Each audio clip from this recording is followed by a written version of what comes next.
Sometimes your magic or manifesting is just not as good as you thought it was. Or perhaps some things just went wrong and you need to troubleshoot them. I am pretty candid about my failures and mistakes when it comes to active spellcasting or manifesting. Part of that reason is because I've done it so much that I have more wins than I have losses, I would say. And today we're going to talk about some ways to avoid those pitfalls that might be common when addressing magical safety, but also effectiveness. So ask yourself honestly, have your spells backfired? Have your manifesting efforts backfired?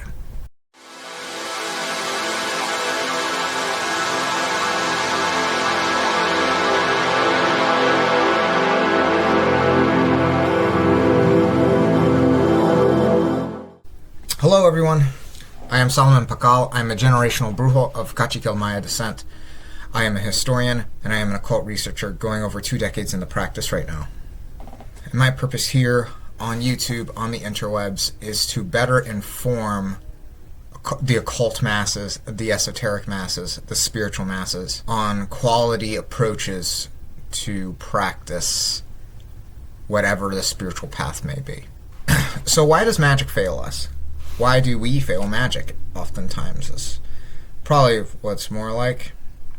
There's a couple of different ways, and the more advanced you get, the more unpredictable the variables get. I would say, though, there are some beginner troubleshooting efforts, or there are more common pitfalls that happen with beginners. And then the more advanced you get, the more, I guess, questionable. The more advanced you get, there are more unseen questionable variables that you might not even bother trying to answer. It's just really advanced and it's out there. And it can simply be boiled down to, there's a lot of moving parts, oftentimes. Here's the other reason, I'm going to give you this. Here's another reason why troubleshooting magic shouldn't be left to kind of just like, oh, it just worked or it didn't work. Sometimes it can be. Sometimes it can't be. Like, there's no point in dwelling. Should just move on with your life. But I'm of the opinion that while we may never be able to explain everything that magic and manifestation does or can do, I think we could do a lot better job of explaining how things happen. I'm going to give you an example. So I was a combat sports analyst. So I had to study a lot of fights, and I would pass on my analysis to people that were willing to invest in such a thing, whether they be for personal finance reasons or for assisting a fighter they were coaching. And why do I bring this up? Is because we look at magic and manifestation as this highly unseen and esoteric subject. But at one point, martial arts was a highly unseen, untested, and esoteric subject. Prior to the 1990s, martial arts was simply, its legitimacy was based upon pure conjecture, largely. Outside of boxing and like 1920s wrestling matches, it was largely conjecture. This is where you had things like the various types of traditional kung fu and that would talk about chi and various types of fighting scenarios depicted in books. And I'll say that's actually better than just raw conjecture. That's still pretty good, but it's not testable. Then you had people like Bruce Lee, and I love me some Bruce Lee. I was a Jeet Kune Do guy. But Bruce Lee was not a fighter. Keep that in mind. He was an actor, and there was some recorded, essentially like skirmishes that he had. But there's only one recording of a street fight he was having on top of a rooftop in Hong Kong. And it's largely, you can't tell very much from what's happening, and you don't know like what his opponent is. There's so many variables that are just like we don't know, right?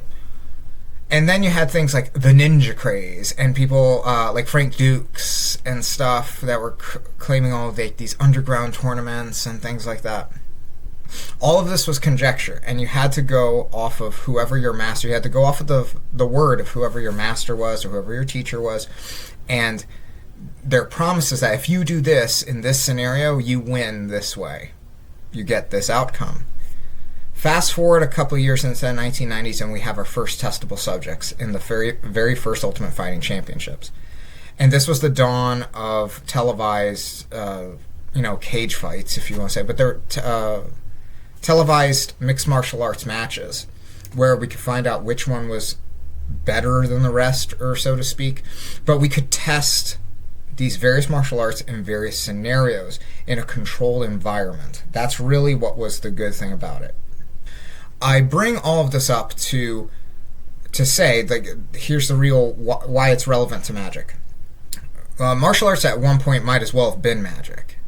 And that was only about 30-ish years ago. It might as well have been magic. Might as well have been conjecture.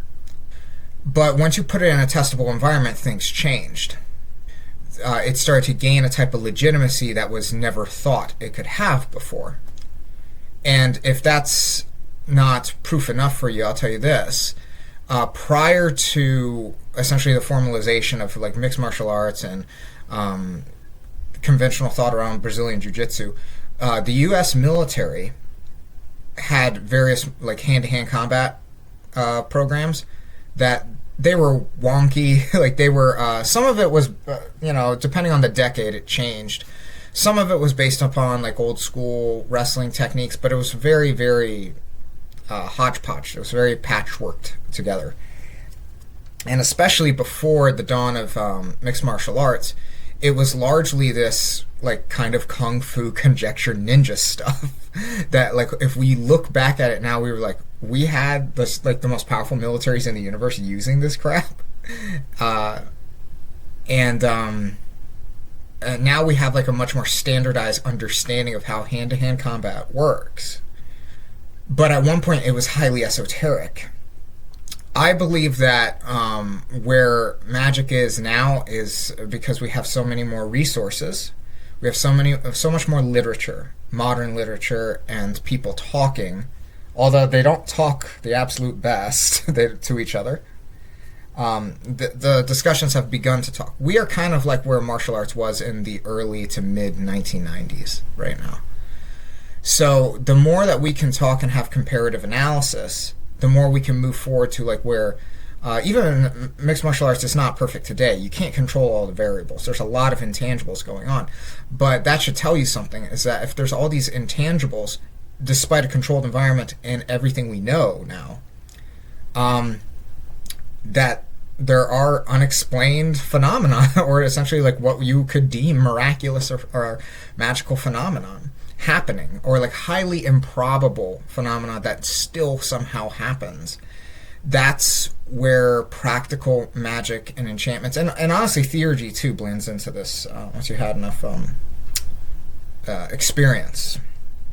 But I say all of this to provide to you a lasting lesson that goes well beyond this video, because this video could have just been, here are the 3 tips, and it could have been regurgitated BS. And I'm trying to offer you some advanced concepts and some advanced models to be your guiding post the more you navigate these unforeseen paths. So let's move on to some actual tips now. These tips are going to be a major step down compared to like the concepts I just gave you, but that's okay. Once you see that there's a lot of variables and you're okay with it, it makes implementing smaller tips easier. The number one thing that you should probably check out, number one, is the role of your intention and emotional state. Analyze how you're feeling. Analyze where you're directing your intention. And if you believe that it was scatterbrained or compromised, then that's something to take note of. Some magical spells require additional emotional fervor. but some of them don't. And it depends on the scenario, depends on the spell. There's a lot of variables here. So just don't necessarily write off your magic like, I did it and nothing happened. It's a very caveman approach to it. So here's the tip, like the actual practical tip, though, with role of intention and emotional state. You've heard enough about how you weren't focused enough, or you were in the wrong emotional state. That's something that you have to figure out on your own through troubleshooting, or better yet, do divination. On top of divination, you should be having some kind of mystic practice. You should be having some kind of theurgy. Why is this? Why am I recommending mysticism? Why am I recommending theurgy with your practical magic? Because if you can't get your intention right, and if you can't get your emotional state right, there might be something bigger beneath the surface. And mysticism can actually oftentimes clear that up rather quickly, because your mysticism allows you to kind of take a bigger bird's eye view of your situation and all of the emotional variables and all of the more spiritual variables. Mysticism can kind of orient, in a way, your like a compass, orient you in the right direction. Or better yet, if you want to think high practical magic, you are shooting a rifle with an iron sight, and mysticism can help arm you with like a laser sight, making it just more effective. Because now you can clearly see where you got to put your ammo downrange and onto the target. So that's a practical aspect of mysticism. Again, a lot of people like to write off mysticism as like it's not practical whatsoever. It's very much like the health to the fitness. Mysticism is health to magic's fitness kind of approach. The other thing is to keep in mind is that like intention and focus, this is really like what the first 5 degrees of Freemasonry prioritize, is analyzing your thoughts and learning how to focus your thoughts. There's a reason for that. There's a high practical reason for that. Now, it's not saying go join the Masons and you'll be a master magician. I'm not saying that at all.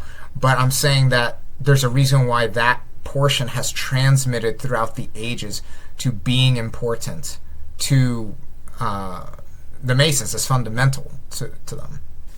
Second tip is your spell or whatever you did was ignoring higher divine laws. So ignoring higher divine laws caused some kind of blowback. This could be a plethora of things. It could be like, say, this is a common one. People don't like to talk about it, but it's true. It happens. People do love spells on someone, right? And maybe that person was protected. Even if the person was like either atheist or like a Christian. People don't like to talk about this one, but it's just truth, and people do it.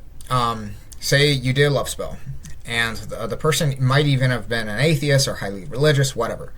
Not highly religious. Highly religious people can easily be protected, but I'm talking about people that are like more casual, that don't really believe anything. They just go to whatever their religion's weekends meetings are, and they're just doing it for good business, or they're just doing it to feel safe. They may have had an ancestor, or there was some kind of, like, essentially the magical terrain around them would not allow for it, because you're stepping on someone's sovereignty. The minute you start encroaching on someone else's sovereignty in a spiritual way, even if they don't, I think there is a threshold of, like, even if they don't believe in it, that you still have to cross that. And sometimes that's not the easiest thing to do. People think that, oh, I'm a magician, I should just be able to blow over it. Well, if that was the case, then, a lot of magicians would be ruling the world right now. So it's not the case. Ignoring, like, Fulton reason was one that I talked about in the cursing video. But there's other higher divine laws that could be folded in on each other that you're just not paying attention to. This is why, again, mysticism can help orient you and just make your magic more effective, because you're going to know these things, and even if you don't know them, like, you can't, like, do a presentation about them, right? Interacting with higher divine laws becomes almost second nature, becomes instinctual. That's why you should do mysticism alongside practical magic so that it can orient your efforts into more effective ways. I want to bring up a quote by one of the best MMA fighters of all time, George St. Pierre. And he's specifically talking about innovation, and he's specifically talking about winning through innovation. He has a great quote. I use this all the time with magic because it's one of the most applicable quotes with magic. You can break the rules, but you cannot break the laws. If you think about that, you can break the rules to allow yourself to become creative. But the thing is that if you start trying to go counter to the fundamental geometries and laws of nature, you're just going to fail. You have 2 arms, 2 legs, so if you try to do a physical endeavor that would require a 3rd arm or something, it's not going to happen. And that's where you're going to fail. So you can break the rules. For example, you can break the rules. Like if you're in a bind and you time, circumstance, you don't have time to wait for the next waxing moon or the next waning moon, depending on what you're trying to do. You need to do magic now. You need to start putting energy downrange to where you start making effective changes towards your circumstance. That would be an example of breaking the rules, but not breaking the laws.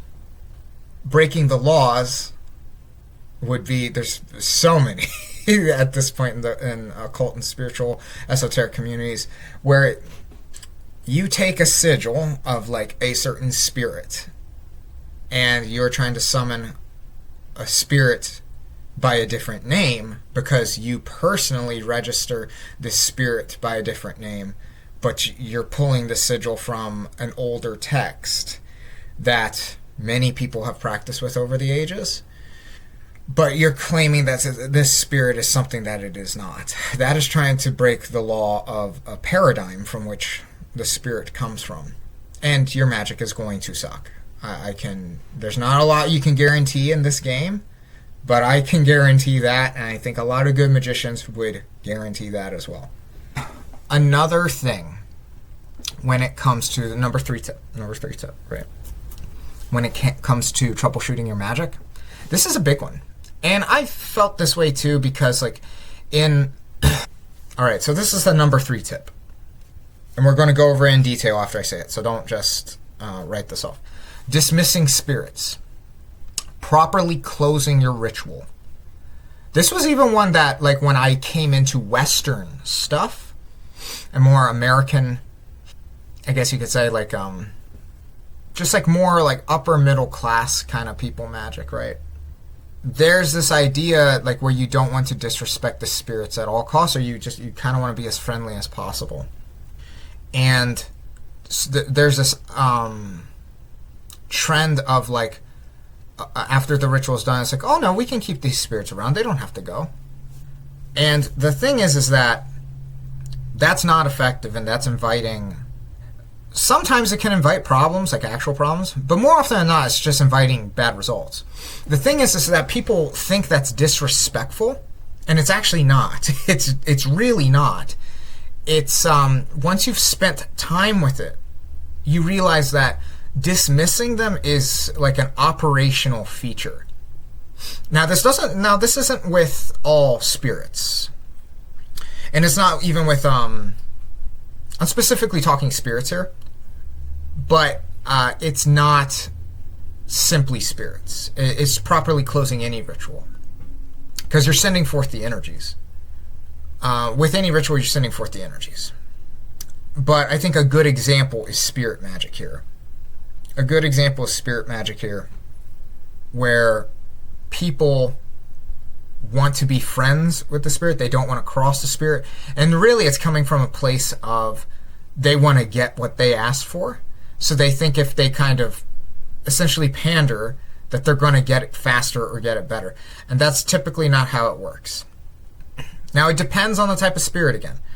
I don't have to do this for a lot of kinds of spirits I do, but in Brujeria, there's many kinds of land spirits, like duendes and stuff, that if you do that kind of work, you should be sending them forth. The reason is that it's not a matter of respect or disrespect. It is they think highly differently than us. And some spirits, especially some spirits, are almost mechanical in nature. That is not some kind of character dig. That is not to say that they are anything less or less organic or like have less purpose. That is not it. They are operating in some kind of realm of reality that is hard for us to understand. And that's why they need us to just tell them to go and do it. And like, you need to vacate this premises and go find the premises that is applicable to the ritual and then come back. It's not a matter of disrespect. It's not a matter of respect in this regard, properly closing and dismissing ritual. It's a matter of mechanical and operational efficiency. And when people are trying, the problem is that people are trying to ascribe too much humanity onto things that are not human. That they may have personality and they may have agency, but they are not human. And they are most certainly not like first world, upper middle class understanding of human. So do not feel too disrespectful when it comes to dismissing and sending forth spirits onto the task, because it's oftentimes not a matter of respect or disrespect. Don't worry, they're not going to bite your head off. And now again, it depends on the spirit. So doing that is a way to send forth the energy and actually go get your results. Do not leave spirits hanging around you, and you will see higher levels of effectiveness in your magic.